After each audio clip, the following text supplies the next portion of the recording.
आज बाबा ने कहा, मीठे बच्चे,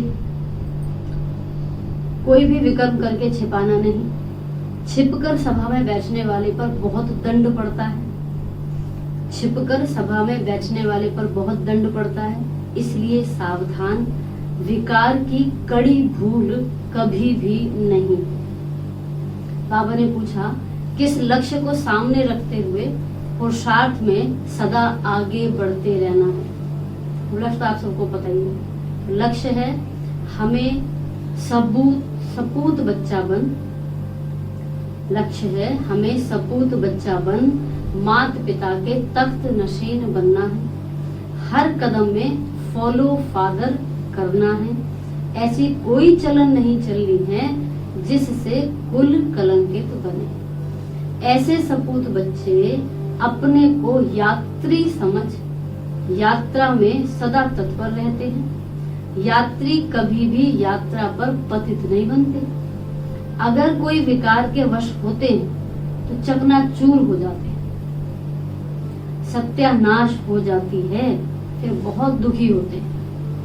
गीत है, बचपन के दिन भुला ना देना, बचपन के दिन भुला ना देना, आज हंसे कल रुला ना देना। ओम शांति। बाबा कहते हैं बच्चों के लिए ही गीत है। मम्मा बाबा कहकर फिर विकार में गया तो ऐसे समझो मर गया। यह मंजिल बड़ी खबरदारी की है। मैं उस परमपिता परमात्मा की संतान हूँ, विचित्र हूँ। मेरा भी वास्तव में कोई चित्र नहीं है। मैं उस परमपिता परमात्मा की संतान हूँ, विचित्र हूँ। मेरा भी वास्तव में कोई चित्र नहीं है। जब वहां हूँ, परम धाम में हूँ, फिर चित्र ले 84 जन्म भोग। अब हम ईश्वरीय गोद की संतान बनता हूँ। ईश्वरीय गोद की संतान निश्चय कर, फिर अगर विकारों में गया तो मरा। ये तो समझते हो बाप सुख देने वाला भी है, तो फिर धर्मराज द्वारा हिसाब भी पूरा लेते हैं। बाप सुख भी देगा तो फिर बता भी देगा, मैंने इतनी मेहनत की, धर्मराज द्वारा हिसाब दो। बाप दुख नहीं देते, वो तो सुख दाता है। लेकिन बाबा ने समझाया है, जैसे गवर्नमेंट है तो उनके साथ धर्मराज अर्थात चीफ जस्टिस बड़ा जज भी है। एक दो को कसम उठवाते हैं ना। यहाँ भगवान खुद कहते हैं, अगर तुम विकारों में गिर पतित बने और सुनाया नहीं तो 100 गुना दंड पड़ता रहेगा। बाप का बच्चा बनकर फिर अगर छिपकर नर्क का द्वार बने और फिर बाबा को समाचार नहीं दिया तो एकदम मर पड़ेंगे। फिर कितना भी पुरुषार्थ करें, विजय पा नहीं सकेंगे।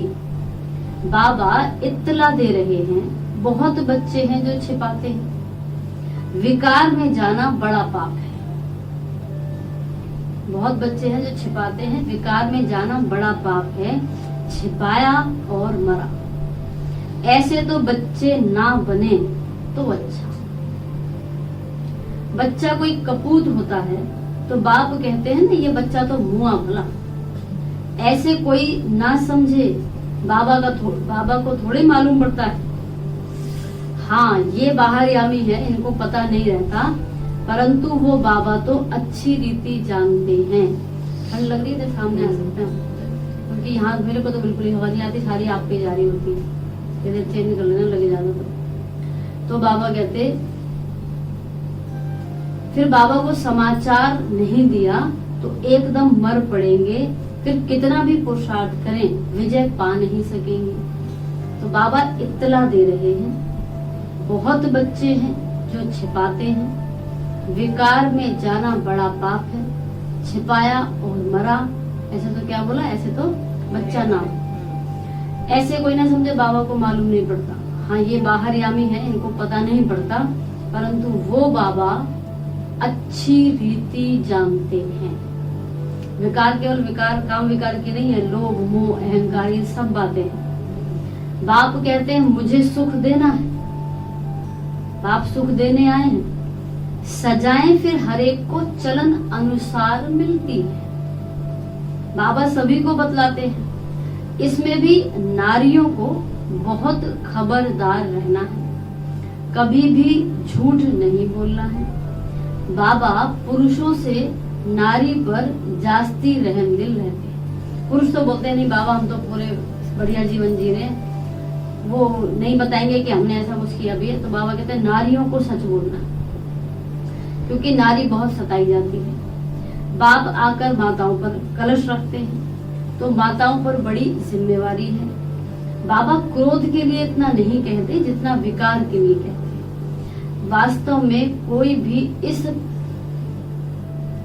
पतित इस सभा में बैठ नहीं सकता। कहाँ फिर पतितों से मिलना भी पड़ता है। बड़े आदमी जास्ती पतित होते हैं, उन्हों के पास पैसा होता है ना, इसलिए माताओं ने पुकारा कि नंगन होने से बचो। सब दुखी हैं, माताओं की पुकार सुनकर बाप आते हैं। माताओं को बहुत खबरदार रहना चाहिए। नाम भी माताओं का है, पुखराज परी, नीलम परी। तो बाबा सावधान करते हैं, यहाँ असुर से देवता बनाया जाता है। असुर पतित को कहा जाता है। ये सारी पतित आसुरी दुनिया है।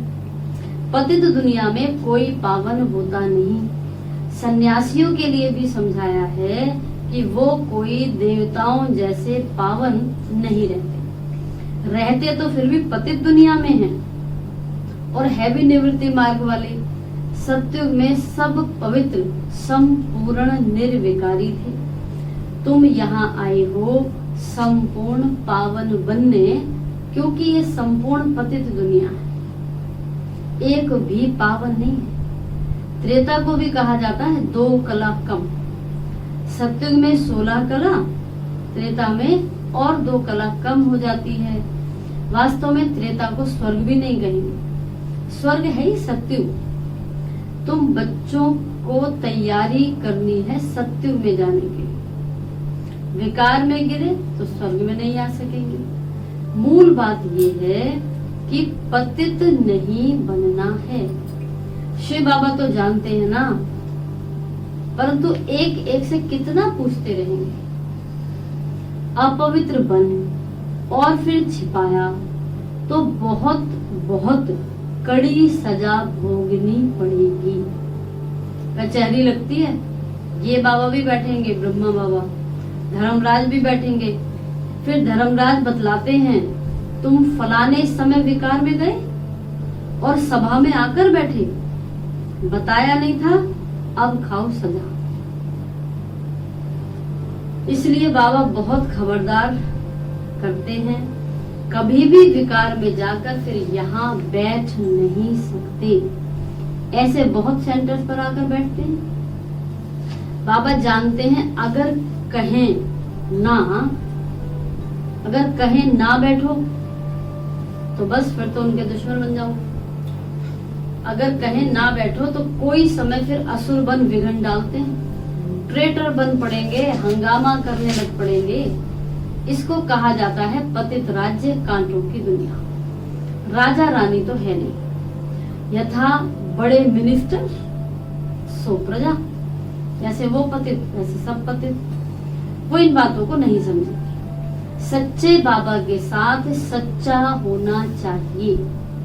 सच्चे दिल पर साहब राज, बुद्धि का ताला खोल देंगे। सच्ची दिल नहीं होगी तो ताला नहीं खोलेंगे, फिर मुरझाते रहेंगे, विघ्न पड़ते रहेंगे। इसलिए बाबा समझाते हैं दिल सच्ची हो।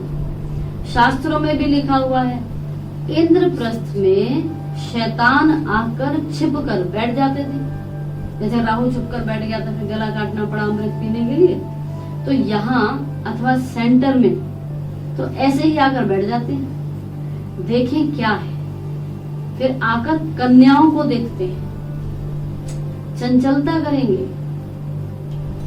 अब बेहद का बाप आकर बच्चों को समझाते हैं, दुनिया नहीं जानती, भगवान खुद ज्ञान का सागर है। वो बैठ समझाते हैं। उस बात को ही याद करना, क्योंकि अब वापस जाना है। तुम अब याद की यात्रा पर हो, तीर्थ यात्रा पर कभी विकार में नहीं जाते। ये लंबी यात्रा है। जब तक जीते हैं तब तक यात्रा पर हैं। यात्रा पर चलते चलते विकार में गिरा तो चकनाचूर हो जाएगा। ये ख्याल में रखना है, हम यात्रा पर हैं, विकार में नहीं जाना है। आजकल दुनिया तो बहुत गंदी है। तीर्थों पर भी पंडे लोग बहुत गंदे होते हैं। बाबा अनुभवी बहुत है, तो बाप आकर सबसे जास्ती कन्याओं और माताओं को उठाते हैं। जगत अम्बा शक्ति सेना नाम गाया हुआ है। बाबा समझाते हैं ये तो ख्याल रखना होता है, जैसा कर्म हम करेंगे हमको देख और करेंगे। अगर बाबा के बच्चे ही विकार, अगर बाबा का बच्चा बनकर ही कोई विकार, देह अभिमान व लोभ आदि होगा तो सर्विस क्या करेंगे?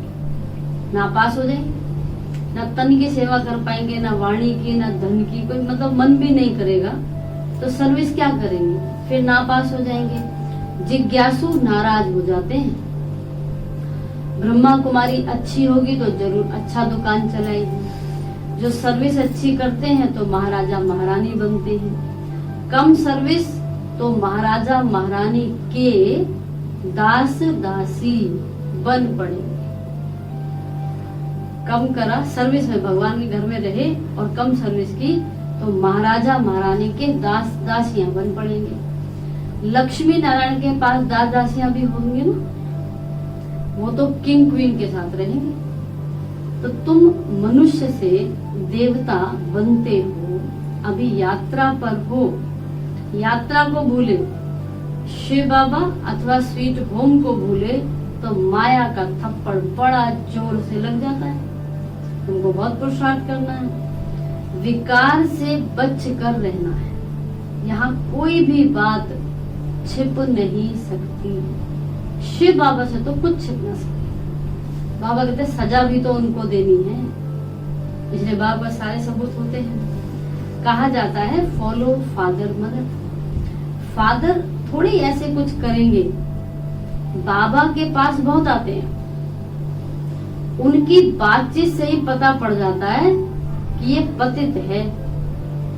मुश्किल पवित्र रहते होंगे, है बाबा के बच्चे, पर उनकी बातचीत से पता पड़ जाता है ये पतित है, मुश्किल पवित्र रहते होंगे। शक पड़ता है, फिर मुरली में समझाना पड़ता है, क्योंकि मुंह से तो बोलेंगे नहीं, तो शक पड़ता है तो मुरली में फिर इशारा देना पड़ता है। बहुत हैं जो छिपाते हैं। यात्रा पर विकार में जाना बड़ा खराब है। तुम विजय माला में पिरो नहीं सकेंगे। चाहते हो हम सूर्यवंशी बने तो यात्रा पर चलते कभी अपवित्र नहीं बनना। यात्रा पर हूँ ये बच्चे भूल जाते हैं। कोई तो सारे दिन में 1 घंटा आधा घंटा भी याद नहीं करते। ये रिपोर्ट कार्ड है, सारे दिन में 1 घंटा आधा घंटा भी याद नहीं करते। बाबा की याद में रहना बड़ा मुश्किल है। फिर रॉयल घराने में भी आकर दास दासी पद पाते हैं। पुरुषार्थ कर माता पिता के तख्त नशीन बनकर दिखाओ, नहीं तो बाप कहेंगे कपूत बच्चा है जो ठीक रीति नहीं चलता। यहाँ पर रेस में आ ही गए तो तख्त नशीन बनकर दिखाओ, नहीं तो बाबा कहेंगे कपूत बच्चा है जो ठीक रीति नहीं चलते। तुम ब्राह्मण यात्रा पर हो, अगर कुछ ऐसी चलन चल कुल को कलंक लगाया तो बहुत सजा खाएंगे। जन्म जन्मांतर तो गर्भ में जेल बर्ड्स बने हो। इस समय सभी मनुष्य जेल बर्ड्स हैं, घड़ी घड़ी सजा खाते हैं। वो तो गर्भ में सजा मिलती है, तो जीवन में सजा मिली पड़ी है। तुमको अभी गर्भ महल में जाना है तो कितनी मेहनत करनी चाहिए। तुमको गर्भ महल में जाना है तो कितनी मेहनत करनी चाहिए। भले तुम कहाँ भी बैठे हो, ट्रेन में हो व कहाँ भी तुम यात्रा पर हो, ये याद रखना है। कहते तो सब है हम लक्ष्मी नारायण बनेंगे, नारायण को और लक्ष्मी को वरेंगे, तो ऐसा बनकर भी दिखाओ ना। पद ना पाया तो क्या किया, दादाजी बने तो ये तो क्या फायदा, बनो तो फिर पद पाओ। बाबा सावधान करते हैं, बाबा के पास आते हो तो बाबा अच्छी रीति हंसाते बहलाते हैं। कोई तो मोह के ऐसे कीड़े हैं, एग्जाम्पल जैसे बंदर बंदरियां, मित्र संबंधियों आदि से बुद्धि योग टूटता ही नहीं है।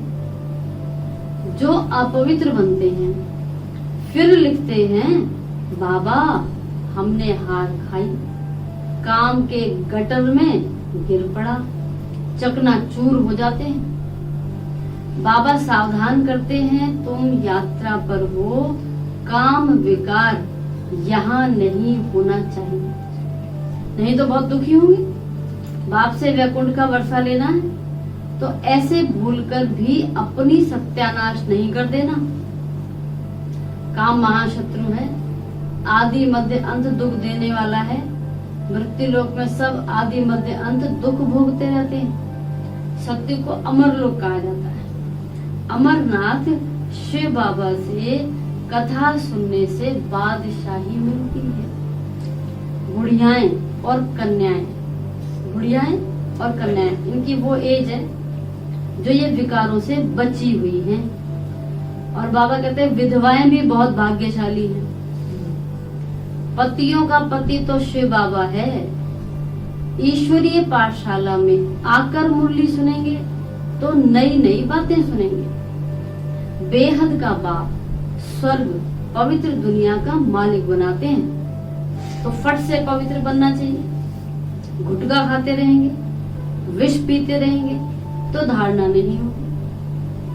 गुटखा खाते रहेंगे, विष पीते रहेंगे तो धारणा नहीं होगी। इसमें बुद्धि सोने का बर्तन चाहिए। बाप को निरअहंकारी बन पतित दुनिया में आना पड़ता है। बाप को निरअहंकारी बन पतित दुनिया में आना पड़ता है। मुझे सिर्फ बच्चे ही जानते हैं, उनमें से भी माया कोई कोई को नाक से पकड़कर गिरा देती है। वो जैसे रिगार्ड नहीं रखते। ओहो, भगवान हमको पढ़ाते हैं, हम कितने सौभाग्यशाली हैं। बाबा कितने साधारण तन में बैठा है तो तुम बच्चों को भी कितना निरअहंकारी बनना है। वो है ही निराकार, देह का अहंकार तो उनको हो ना सके। तुम भी निरअहंकारी, आप मरे मर गई दुनिया। अब हमको जाना है बाबा के पास। तो इस कब्रिस्तान को क्या याद करना है? अपने से ऐसी ऐसी बातें करते रहेंगे तो खुशी का पारा चढ़ेगा और सदैव प्रफुल्लित रहेंगे। अपने से ऐसी ऐसी बातें करेंगे तो खुशी का पारा चढ़ेगा और सदैव प्रफुल्लित रहेंगे। हम बाबा के साथ यात्रा पर हैं, ऐसी बात करनी है। बाबा लेने के लिए आया है। ऐसा ना हो माया कहीं कान काट दे।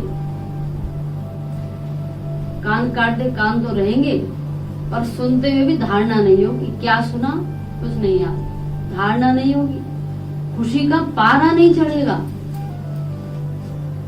तो माया ने कान काट रखे, बहुतों को दान करेंगे, सुनाएंगे तो बहुतों की आशीर्वाद मिलेगी। ज्ञान मार्ग में सबसे बहुत मीठा रहना है, लून पानी नहीं बनना है। विकारी संबंध से और दैवी संबंध से तोड़ निभाना है, लौकिक अलौकिक का तोड़ निभाना है। दोनों तरफ से स्नेही बनना है। उधर के ज्यादा इधर के कम हो जाए तो बाबा कहते नहीं। बाप भी अपने सपूत बच्चों को देख खुश होते हैं। अच्छा, मीठे मीठे सिकी लदे बच्चों प्रति मात पिता बाप दादा का याद प्यार और गुड मॉर्निंग। रूहानी बाप की रूहानी बच्चों को नमस्ते। हम रूहानी बच्चों की रूहानी बाप दादा को नमस्ते नमस्ते नमस्ते। ओम शांति। आज पहली पॉइंट है, हम अभी यात्रा पर हैं, इसलिए बहुत संभल कर चलना है। इसलिए बहुत संभल कर चलना है, पवित्र जरूर रहना है। दूसरा है बाप समान निरहंकारी बनना है, हमको बाबा पास जाना है, इसलिए सबसे ममत्व निकालना है, अपने आप से बातें कर प्रफुल्लित रहना है। आज का वरदान, कराने वाला करा रहा है, इस स्मृति द्वारा निमित्त बन हर कर्म करने वाले बेपरवाह बादशाह भव। कराने वाला करा रहा है, इस स्मृति द्वारा निमित्त बन हर कर्म करने वाले बेपरवाह बादशाह भव। बाबा कहते चलाने वाला चला रहा है, कराने वाला करा रहा है, इस स्मृति द्वारा निमित्त बनकर हर कर्म करते चलो तो बेपरवाह बादशाह रहेंगे। मैं कर रहा हूँ यह भान आया तो बेपरवाह नहीं रह सकते। मैं कर रहा हूँ ये भान आया तो बेपरवाह नहीं रह सकते। लेकिन बाप द्वारा निमित्त बना, भगवान ने मुझे करोड़ों की भीड़ में से चुनकर खड़ा किया अपने काम के लिए, बोला बस तू खड़ा हो जा, मैं देख लूंगा सब। लेकिन बाप द्वारा निमित्त बना हुआ हूँ, ये स्मृति बेफिक्र और निश्चिंत जीवन का अनुभव कराती है। कल क्या होगा उसकी भी चिंता नहीं। तो 10 साल पहले जिस कल की चिंता हम कर रहे थे वो आज आ तो गया, ऐसे चलता चलेगा। उन्हें ये निश्चय रहता कि जो हो रहा है वो अच्छा, और जो होने वाला है वो भी और बहुत अच्छा, क्योंकि कराने वाला अच्छे से अच्छा है। अच्छा स्लोगन, अपने शांति और सुख के वाइब्रेशन से, अपने शांति और सुख के वाइब्रेशन से हर एक को सुख चैन की अनुभूति कराओ, तब कहेंगे सच्चे सेवाधारी। अपने शांति और सुख के वाइब्रेशन से हर एक को सुख चैन की अनुभूति कराओ, तब कहेंगे सच्चे सेवाधारी। ये तो थी आज की इस मुरली की पॉइंट। अभी अव्यक्त वाणी सुनेंगे थोड़ी सी।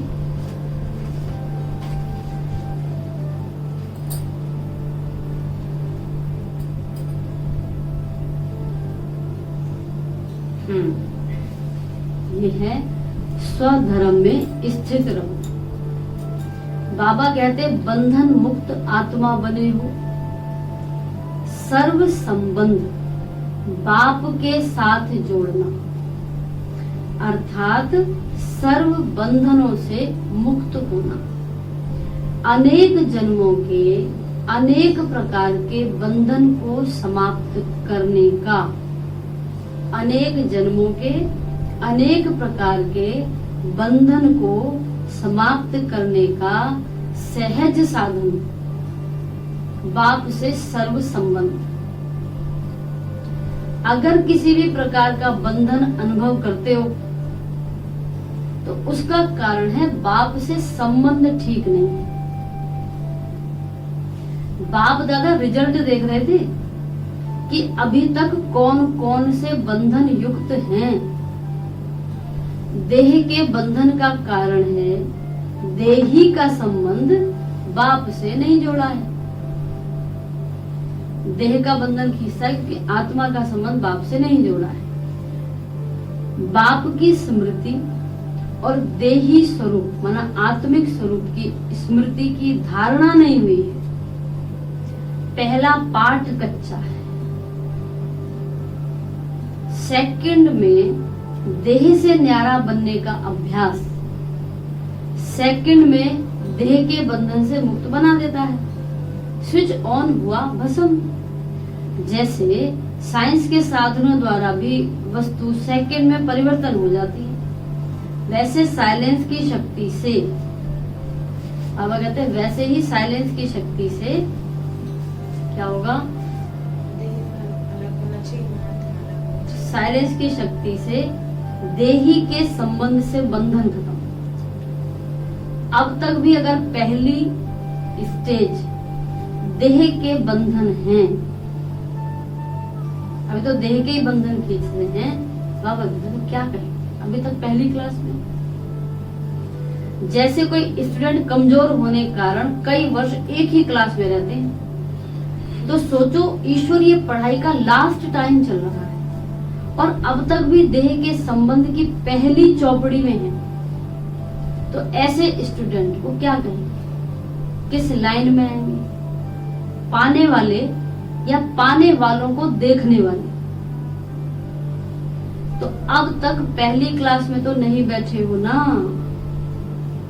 पर धर्म में स्थित होना सहज होता है या स्वधर्म में स्थित होना सहज होता है? स्वधर्म माना देही आत्मिक स्वरूप, पर धर्म है देह स्वरूप। तो सहज क्या अनुभव होता है? छोड़ दी बाबा ने आगे, यहीं पर इस तरह से मुरली थी।